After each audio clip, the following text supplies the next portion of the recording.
Hello everybody and welcome back to another local history video. Thanks very much to everyone who's been in touch so far and who's liked, commented and shared the videos.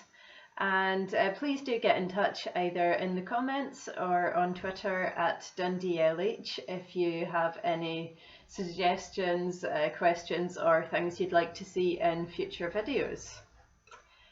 But today I am going to tell you an old favourite story. This is one of the classic Dundee legends and it's one that a lot of you will probably have heard about before. This is the story of the dragon at Strathmartine. Now, this story begins with a farmer and his 9 young beautiful daughters who all lived at Bridgefoot on the banks of the Dundee burn. And one morning, this farmer woke up and he realised that they were out of water on the farm. They had nothing to cook with, to wash with. So, of course, he decided to send one of the girls to the well to fetch more water. And he called up his youngest daughter and he gave her the big pail that they carried their water in and told her, "Off you go." And of course, dutifully she went off and wandered up towards the well. Now, things were not well at the well, for as the young girl approached, she saw that curled around the well was a gigantic, scaly dragon. And he was snoring and puffing smoke out of his nostrils, but as she approached, he got wind of her and he woke up.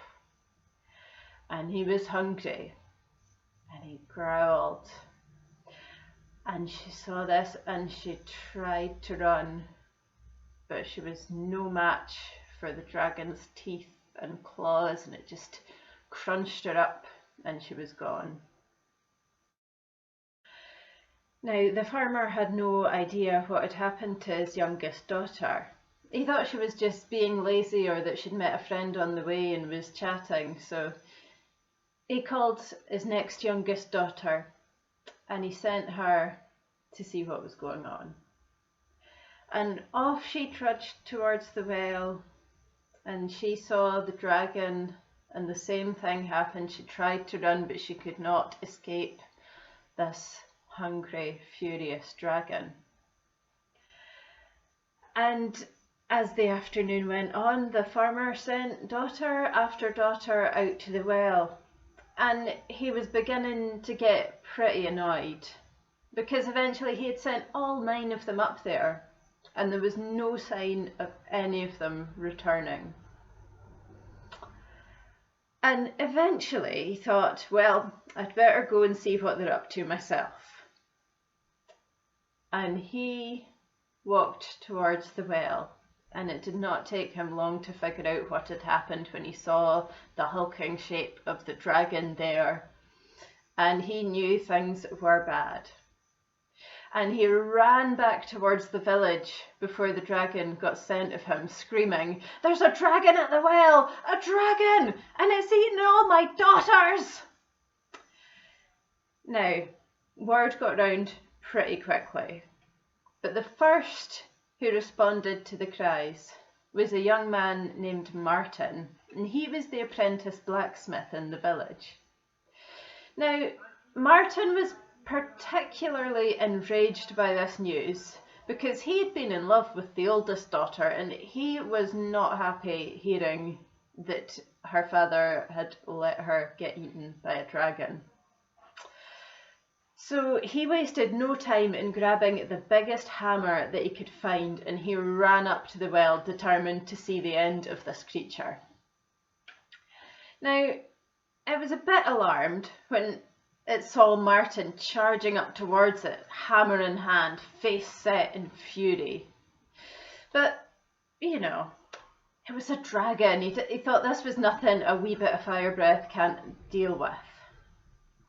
But Martin was quick, and he dodged the flames, and he made a sideways swipe in at the dragon's neck.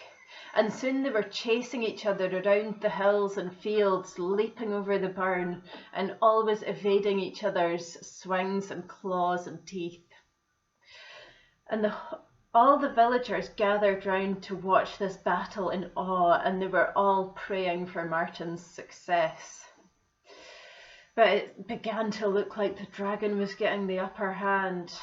It was looming over Martin with its eyes narrowed and its jaws opening. And the crowd called out, "Strike, Martin!" And he got the last bit of his courage up, and Martin grabbed his hammer and he thwacked it hard into the side of the dragon's head. And he ran for safety as the dragon collapsed onto the ground. And as it died, the dragon laid its head on a stone, and the villagers said that they heard it grumble a last lament as it died. I was tempted at Potempton, Dragalt at Baldragon, stricken at Strike Martin, and killed at Martin's Stane. So forever after that, these place names were how the villagers and the generations that came after them remembered Martin and how he had fought the dragon that day. And although the name of Strike Martin has since become Strathmartine, we do still use these place names to this day. And the stone on which the dragon died is also still there, and this is carved with images commemorating the battle. And this stone is still actually there as well at Kirkton of Strathmartine, and you can still go up and see it. And the well itself that the dragon had said to have been guarding, this was still visible for centuries after this was said to have been taking place. But in the 19th century, one of the farmers then decided that he was actually getting too many people traipsing through his fields coming to see the famous location, so he had it covered over and filled in. But Dundee definitely still remembers this dragon, and there's a beautiful statue of this dragon on the high street, and I think it's always quite nice that we have decided to commemorate the dragon rather than Martin or any of the poor girls who ended up getting killed really through no fault of their own in this. But so that's the story of Martin and the dragon, and yeah, we'll see you next week for another story. Thank you and goodbye.